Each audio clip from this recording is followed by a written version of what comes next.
আমার আজকের লাইনটা আমাদের দেশের বেকার পোলাপানদের জন্য। 6 থেকে 7 বছর বয়সে পড়াশোনা শুরু করবা, 25 থেকে 26 বছর বয়সে তা শেষ করবা। এবার মা বাবার কাছে পর্যাপ্ত পরিমাণ টাকা না থাকায়, অফিসে মামা খালু না থাকায় বছরের পর বছর ঘুরেও চাকরি মিলতেছে না। তারপর সেই বৃদ্ধ মা বাবার কাঁধে বসেই বেকারত্ব জীবন পার করবা। অন্যদিকে শখের মানুষের বিয়ে হয়ে যাচ্ছে, তার বাড়ি থেকে বলতেছে পোলায় কি করে।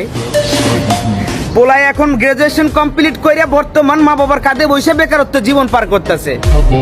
এমন একটা ছেলের সাথে আমার মতো অভিভাবক হলেও আমি ডিরেক্ট রিজেক্ট করে দেবো, কখন আমার মেয়েকে বিয়ে দেবো না।